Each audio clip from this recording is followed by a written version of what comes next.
Dios les bendiga, Dios les guarde nuevamente con el estudio a la luz profética o escatológica. Lo primero, compartimos en esta oportunidad, quiero compartir acerca de 2 puntos más acerca de este estudio, que es el punto, la profecía de las 2 descendencias de Abraham y la profecía de la unión de 2 pueblos en el Mesías. La primera, pues compartimos, el primer punto, pues, o la primera parte, pues compartimos los objetivos, que en el otro video les hablé acerca de las advertencias y en esta ocasión, pues, despertar el interés de estudiar la Sagrada Escritura como se debe estudiar y dejar que las Sagradas Escrituras se interpreten por ella misma. Quiero añadir algo más. Pablo dijo en 1 Corintios 4:6 que no debemos pensar más de lo que está escrito. Así que no pensemos más de lo que está escrito, ya que para que no vamos a favor de uno y en contra de otro. Muchas personas, pues, hoy en día, pues, tienen inclinación hacia las personas. Y nosotros no debemos tener inclinación hacia las personas, sino hacia la palabra de nuestro Dios. Y por eso es que muchas personas están a favor de uno y en contra de otro. Y tenemos que entenderle esto, porque Pablo estaba hablando de que algunos estaban a favor de Pedro, que era Cefas, otros estaban a favor de Apolo y otros estaban a favor de Pablo. Entonces él les habló que Cristo no está dividido y por lo tanto les habló que no debían pensar más de lo que está escrito. Y ese consejo nos ayuda para que nosotros no pensemos más de lo que está escrito.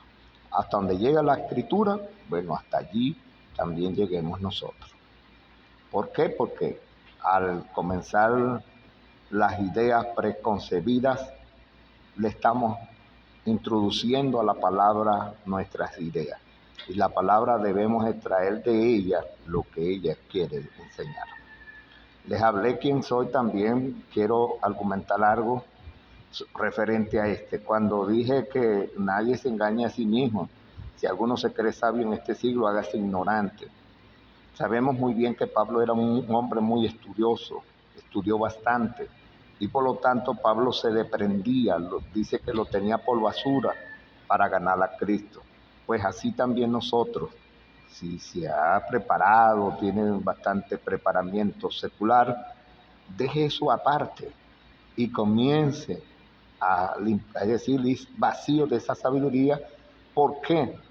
Porque aún la insensatez de Dios es más sabio que los hombres. Y lo débil de Dios es más fuerte que los hombres, lo dice 1 Corintios 1:25. Entonces, si usted se preparó secularmente, trate de desechar eso cuando se va a la palabra o cuando va a hablar de la palabra. ¿Para qué? Para que la honra y la gloria y el poder sea de Dios y no de los hombres. Esa es una de las partes que les digo en la segunda parte. La tercera, pues, la escatología, pues el estudio de las últimas palabras o de los últimos eventos. Es decir, que tenemos que tratar aún desde el principio de Génesis hasta el final de Apocalipsis acerca de las últimas palabras. La forma de interpretación profético escatológico, pues ya les hablé cómo es la forma. Pues cuando no había problemas imperiales, pues hablaban literalmente, y cuando había problemas imperiales, pues hablaban simbólicamente o profetizaban en formas simbólicas, o mejor dicho, por medio de figuras.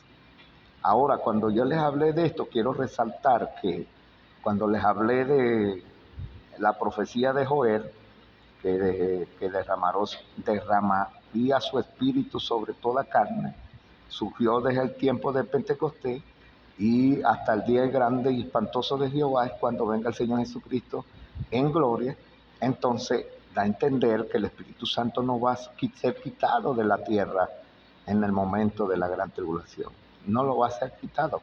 Él va a estar desde que el día de Pentecostés hasta que venga el día grande y espantoso de nuestro Dios, que es cuando Jesucristo venga en las nubes para destruir el último imperio.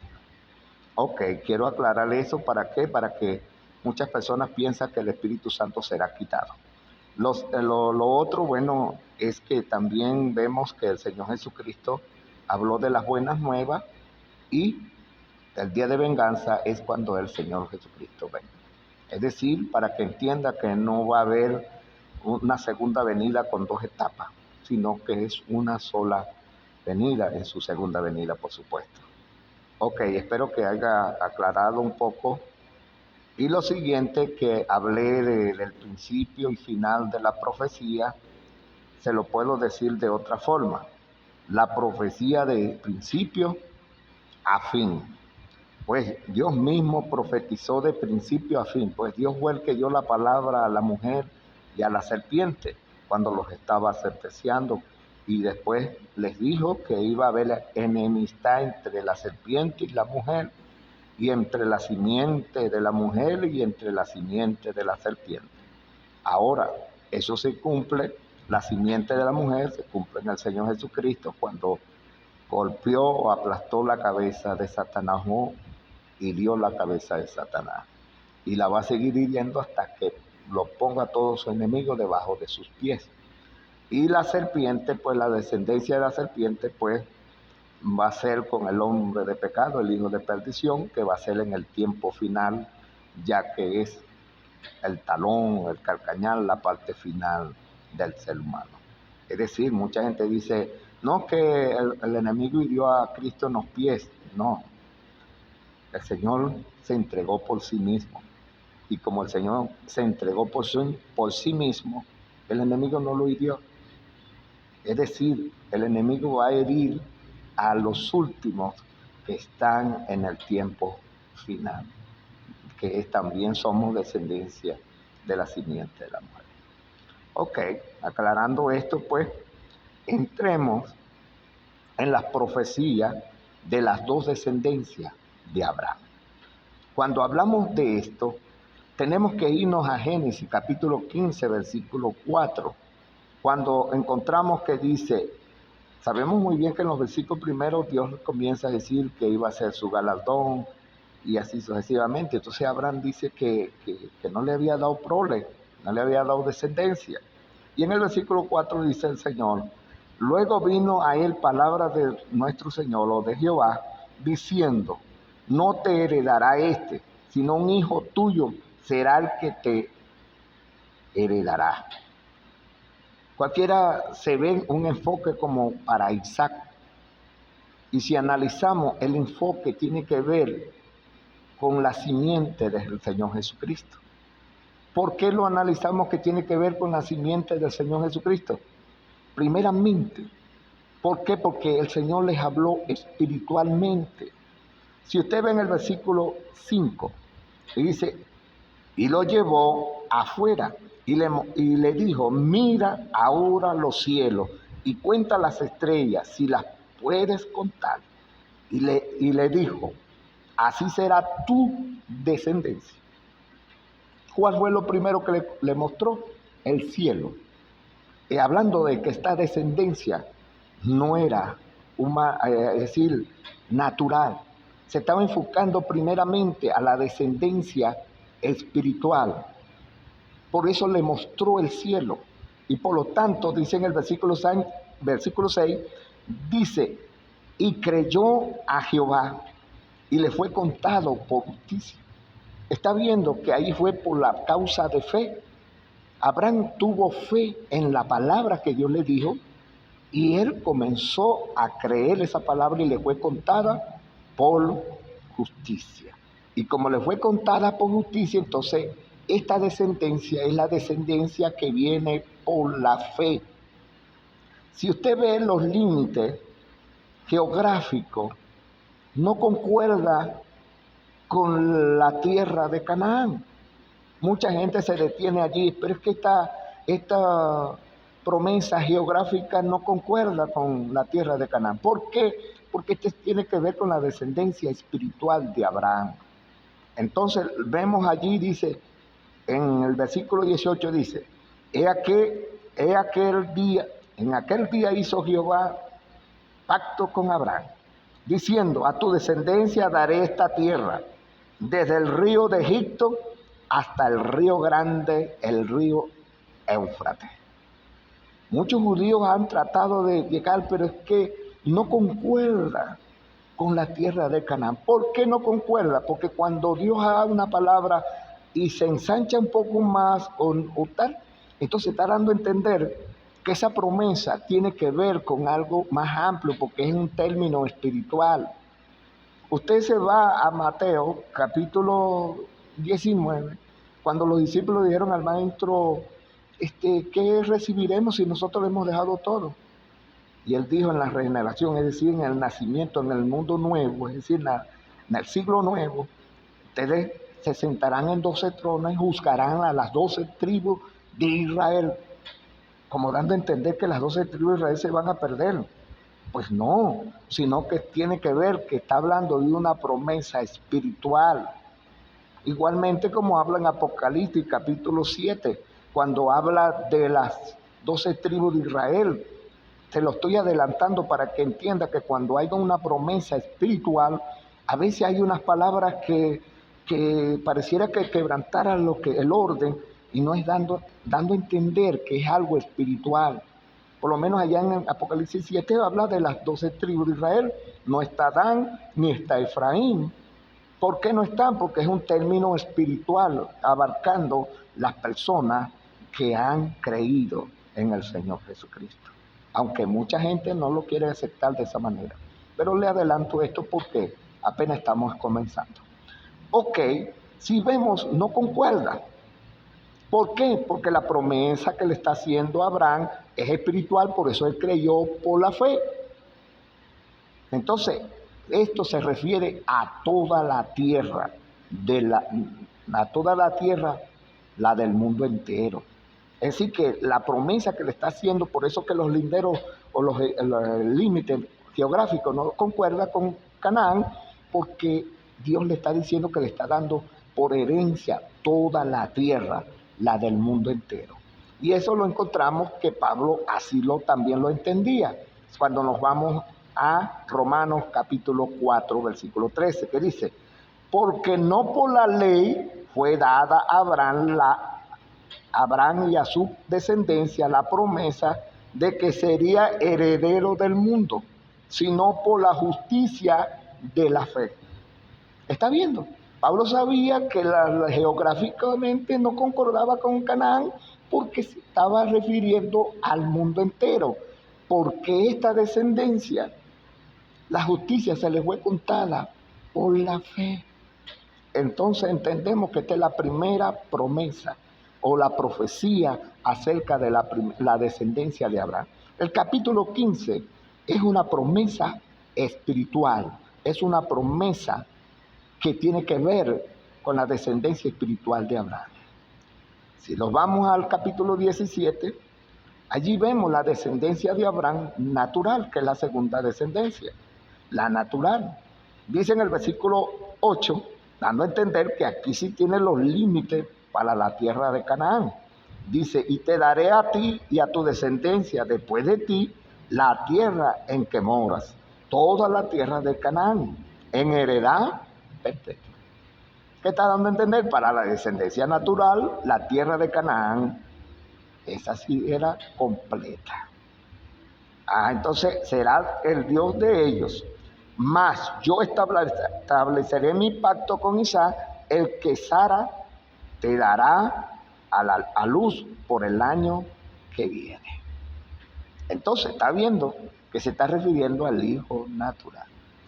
Y cuando nos vamos al capítulo 22, encontramos que por la obediencia de la fe de Abraham serían benditas tanto su descendencia natural y multiplicada como también su descendencia espiritual. Si usted ve en el versículo 16, dijo: por mí mismo he jurado, dice el Señor o Jehová, que por cuanto has hecho esto y no has rehusado o no has rehusado tu hijo, tu único hijo, de cierto te bendeciré y multiplicaré tu descendencia como las estrellas del cielo, la espiritual, y como la arena que están en la orilla del mar, la natural, y tu descendencia poseerá la puerta de tus enemigos, hablando en términos completos. Perdón. Entonces, vemos que se refiere a las dos descendencias de Abraham, tanto la espiritual como la natural. Por último, entramos en la profecía de la unión de los dos pueblos en el Mesías. Esto tiene que ver, para que usted entienda, que muchas personas dicen que el reloj de Dios se paró en el tiempo cuando el Señor Jesucristo fue crucificado y entonces pasó a tratar con otra gente. Pues no, la Escritura viene siendo profetizada del Antiguo Testamento que iban a surgir dos descendencias. Por lo menos en Génesis capítulo 9, 26 y 27, Dios está bendiciendo a sus dos hijos, tanto a Sem como a Jafet. ¿Por qué lo está bendiciendo?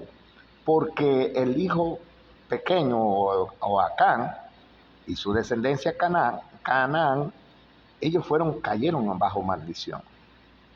Ahora, si usted ve, dice en el 26, dijo más, bendito por Jehová, o bendito por Dios, bendito por Jehová mi Dios, sea Sem y sea Canaán su siervo.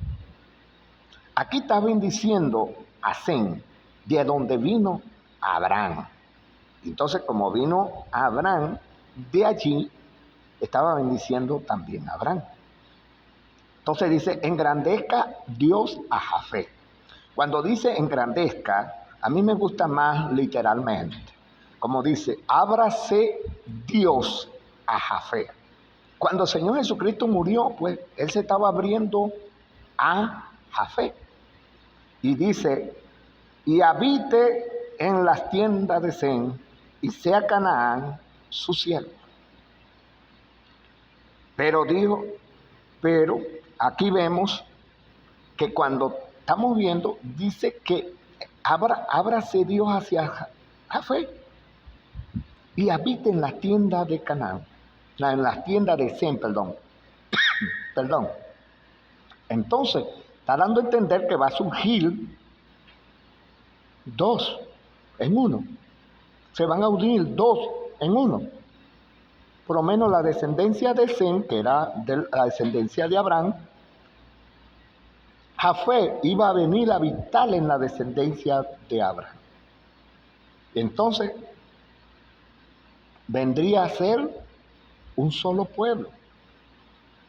¿Por qué? Porque cuando el Señor Jesucristo murió, la palabra se extendió, como dice en el Salmo 19:4, a los confines de la tierra. Y ahí comenzó a llamar a la descendencia de Jafet. Y ahora está habitando con la descendencia de Sem. Tenemos que estar claro que la descendencia de Sem no viene a ser habitar con la descendencia de Jafet, sino la descendencia de Jafet viene a habitar en la descendencia de Sem, es decir, en las tiendas de Sem, dando a entender que los descendientes de Abraham no vienen a ser gentil, sino que los de la parte gentil viene a ser parte de la descendencia de Abraham en Sem. Se lo dejo allí para que lo meditemos, seguimos compartiendo después porque por los momentos ya usted puede entender por qué me detengo aquí. Bueno, Dios les bendiga, Dios les guarde, espero que les vaya ayudando y que usted vaya viéndolo y vaya compartiéndolo, porque quiero que llegue a muchas personas y que también podamos crecer para seguir predicando la palabra. Dios les bendiga, Dios les guarde.